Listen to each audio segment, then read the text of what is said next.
The wise old people don't tell their children or grandchildren these three secrets. There may be something your parents want to keep from you. You will see three things in this video that many parents over 65 would rather you not know. It's important that you watch the whole video to find out how these secrets can help you connect better with the people you care about. Let me know if you like this video before we start. You can help me reach more people and teach them about getting older. Before we begin, I want to invite you to stay until the end, because I'll be sharing one quiet insight that may help you feel more connected to your purpose, no matter where you are in life. If these reflections speak to your heart, please click like, subscribe, and turn on notifications so we can continue growing together. And just so I know you're here, type in the comments, "I'm here and my purpose still lives." It's a powerful way to claim this moment as your own. Now let's begin. These are three things that wise old people never tell their kids. Everyone is with you when you laugh, but no one is there when you cry. People shouldn't tell their kids these secrets if they want their kids to have a happy, pain-free old age. One careless action can ruin all the good things about getting older in an instant. If even one of these three secrets gets out, it could cause problems, fights, and the end of family harmony. Is there a secret code that can make this happen? Let's think about these everyday stories for a moment. Disputes between spouses are the worst. Anna married a man who lived not far from where her parents lived.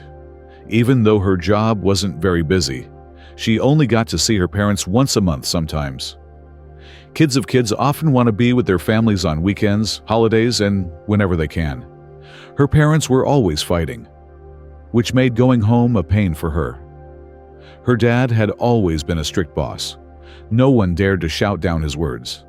Their frequent fights were caused by the fact that as she got older, her mother went from being a flexible and understanding parent to a stricter one. During dinner one night, her dad said that her mom's cooking was too dull. She did say that her son's doctor told her to cut back on the salt in his food, though. The family became less peaceful because they used bad language a lot when they were arguing. Even though she begged her parents over and over to fix their relationship problems, they would only pause to listen before going back to how they were acting before. In the same way, Vin Hong Hungma's relationship with Tone's parents was unique. Back when he was younger, his father was a great boss who oversaw the work of thousands of people. He took on a new challenge when he retired. Not just his wife, but everyone was mean to him when he got angry. As his mother's anger over her husband's behavior grew, because she felt ignored more and more, cold wars and other fights broke out. Their constant fighting, which their kids often saw, made the house tense and harmed the family's harmony. Psychologists say that living in an apartment with an older person does not guarantee happiness. Dr. D. Doan says that older couples fight more often than younger ones because they spend so much time together and so little time apart. Conflicts like these would happen less often if seniors had more chances to get involved in community activities and keep up with friends. Plus, it might encourage more people to join groups. Second, save money. Putting away money for retirement is a big goal for many people. There is evidence that 3 out of 5 people were able to save some money for their later years. But things can get trickier in Vietnam, where a lot of people don't have any savings. People who save often have to decide whether to spend their money on themselves or leave it to their kids. For example, Mrs. Mann had saved hard her whole life but was torn between using her savings for herself and helping her kids. Because she didn't want to spend money on herself, she ignored her health. Researchers have found that kids often save money because they feel responsible for it. Parents feel like they have to take care of their kids, even when they are old. But when kids grow up and need to take care of themselves, it can be hard on parents emotionally and financially. Psychologists say that you should make a budget that takes into account both your own needs and the needs of your children. The third thing is health problems. As people get older, their health will inevitably get worse. Even though many people try to keep up good habits, they can still have serious health issues. Some older people may have trouble taking care of their health problems because they don't want to talk about them. For example, Mrs. H, who had joint pain, didn't tell her kids about her health problems so they wouldn't worry. But hiding these issues can increase stress and make it harder to get proper care. Experts say that older people should tell their children about their health so they can get help with health issues and help families give better care and support. To sum up, keeping secrets about problems in the marriage, money problems, or health can hurt family harmony and well-being later on. Sharing and understanding are very important for keeping family relationships warm and helping each other out. Tio has already stated that he has blocked all communication channels with his parents. I know that his wounds are very painful, but I think that his parents really care about him. Even though they were careless, it's not fair to cut them off completely. Is there something I can do to fix this? Parents can't make sure that every child is treated the same, especially when they have a lot of kids. It's like having different length fingers. Partiality isn't a big deal, but if you favor one child over another, it can cause problems between siblings and hurt your relationship with that child. It's easy for these disagreements to lead to family bonds being broken. Some people have even cut ties with family members because they don't think they were treated fairly or more than others. Some kids might even decide they don't want to care for or repay their parents. So, smart parents will carefully think about what they do so it doesn't hurt other family members. Let's hear a story about a stepfather as the last part of today's show. He married my mother when he was over 50 and was looking for someone to have fun with in old age. He wasn't special in any way, except for how good he was at cooking and how kind he was. But when I met him, I understood what family really means. After the meeting, I wasn't seen by any. After the meeting, no one saw me again for 3 years, until he visited my home. Xiao. His house was small, his pension wasn't much, and he was just a retired worker. On top of that, his son had just gotten married and needed his help. The only reason my mom agreed to meet him was to be nice to the matchmaker. He was good at cooking, which made my mom happy in the end. The first time they met, he told her, "Mrs. Lee, I know you're in great health and don't need anything. I cannot offer you anything, but let's try to get to know each other. Please stay for a simple meal today." My mom couldn't say no to her because she had a good heart, so she stayed. He didn't let her do anything but make soup. There were 4 kinds of vegetables in it, and the pumpkin stew with meat was her favorite. My mom enjoyed it so much that she didn't want to put down her chopsticks. Before he left, he told her to come back if she wanted to eat more. He said that even though he wasn't rich, it wouldn't be hard for him to make pumpkin dishes. Later, my mom met a few other people, but she chose him, even though the others seemed better suited for her. The real reason was mostly about me. My mother had been taking care of my father for more than half her life. Now she wanted to be cared for. He met with my mom. He, my mother, I and his 3 sons, along with other outsiders, ate together at a fancy 5-star hotel. I planned this to show him how important I am, but the real reason was to show off my status. Upon leaving the hotel, he told me in a soft voice, "From now on, we're family. Go to a roadside eatery if you want to invite me to eat. Now I can eat in comfort and not feel bad about spending money." His honest words hurt my pride. I thought competing with an old man who was so honest would be like trying to trick a child with candy. It had no shame at all. He looked after my mom very well. She always said in a happy voice that she needed to lose weight when she saw me. He made good food. When we were all eating together, I couldn't help but tell my wife to watch how he cooks. My wife, who didn't want to learn, looked very irritated. He quickly calmed things down by saying, "I've only ever cooked. Don't try to be like me. You all are doing great things. Just come here to eat if you want.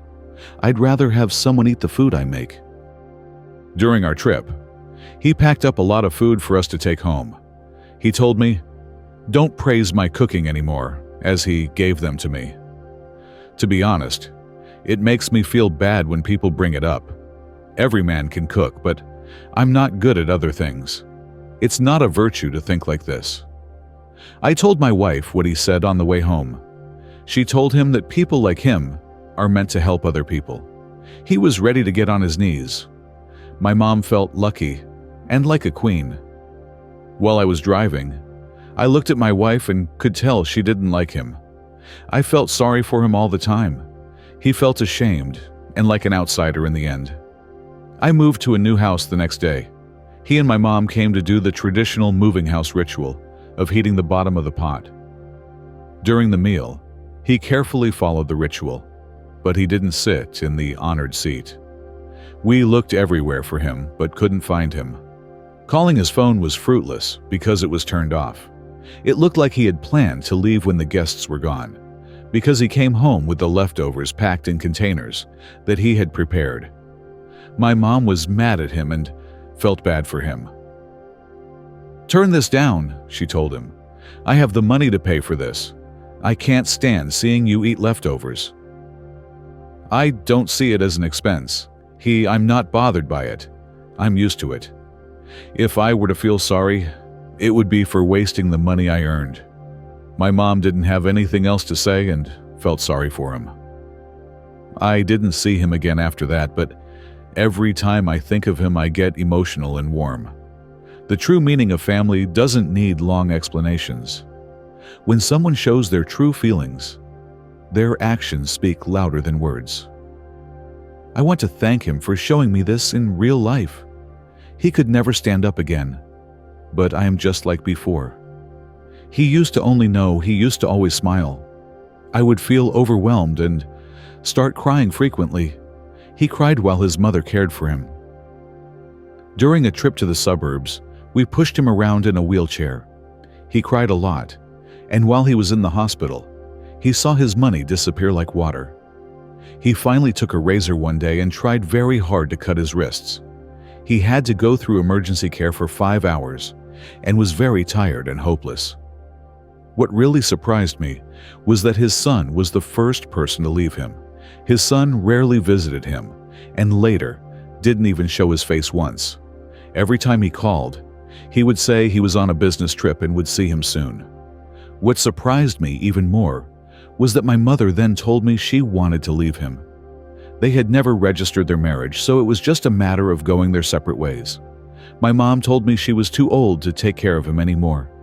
She couldn't help me, but she also couldn't bring her disabled husband into our lives and make us deal with him. That's the harsh truth. I didn't want my mom to be the bad person, so I had to be heartless and be that person by telling him about the breakup. "Uncle Dong, my mother is sick," I told him as he lay in the hospital. He cried so hard that they felt like rain.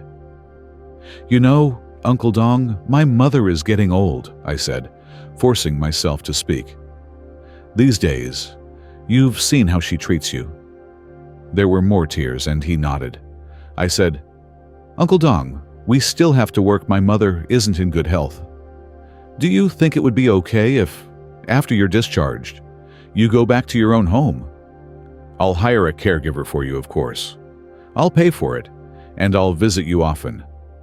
When he heard this, he stopped crying, nodded several times, and said, "Thank you. If that's the case, it would be great. There's no need to hire a caregiver." If you are still watching this video and finding the lessons helpful, please leave the first comment below to let me know. Thank you for your time. I left the hospital courtyard with tears streaming down my face. I wasn't sure if I felt relieved or guilty inside. I hired a caregiver for him and paid for a year in advance. I then went to his house and hired workers to fix it up for him. I tried to take full responsibility for everything, not for him, but to calm my heart.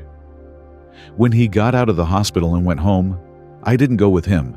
Instead, I had the company driver pick him up. When the driver came back, he told me that Uncle Duong had asked him to thank me and said that not even his son had done this for him. Those words made me feel a little better, but not for long. The cold spring days of the new year without him at home felt a little dull. There wasn't anyone willing to spend all day cooking for us. We had our New Year's Eve dinner at a 5-star hotel, but we couldn't feel the warmth of the holiday anymore. My son told me on the way home that he wanted to eat carp for his grandfather. My wife winked at him to stop talking, but he was adamant. "Why can't Grandpa come home for the new year?" "You're all so mean." My wife. It hurt like hell when our son said those hurtful things to me. His words broke the self-comfort we had built up. Looking back, I saw that my mother's eyes were also red. It was clear that this New Year's Eve was lonely. I missed last year so much. When he was still home, we were a warm, happy family that was built on the quiet sacrifices of one person. I wondered if Uncle Danan was spending the night with someone else, and if he missed us. Was he sad that we hadn't been there for him because we ignored him? I drove to Uncle Duong's house after the first drum of the new year rang. When I walked up to the door, he smiled, but his eyes were filled with tears. I couldn't hold back my tears any longer. I called his son on the phone after scolding him, and then I started making dumplings for him. The caregiver had gone home for the holiday, and there were enough snacks by the bed to last him until the 15th. In my heart, I also blamed my mother. The warm dumplings finally brought some New Year's warmth into his home, and with each bite, more tears fell. I got drunk and stumbled out of his house. I parked my car under his building and walked alone down the cold street. My heart was sad, and the phone rang. It was my wife calling. "Where are you?" I lost my temper again. "I'm visiting an elderly man who lives alone. Do you understand what kind of people we are? We used him when he could walk, but now that he can't, we sent him away. Has our conscience been eaten by dogs, and yet we still talk about morality and ethics?" I was disgusted with myself in public, so I cursed myself a lot until I was tired. Then I turned around, carried him on my back, and walked out. He struggled and asked me what I was doing. I told him firmly, "We're going home, Grandpa, so we can love you back home." My son was the happiest person there. He hugged and kissed Grandpa over and over again, asking for carp, fried sticky rice cakes, and superhero cards. I didn't lose my cool when my wife pulled me into the room and asked, "Are you crazy?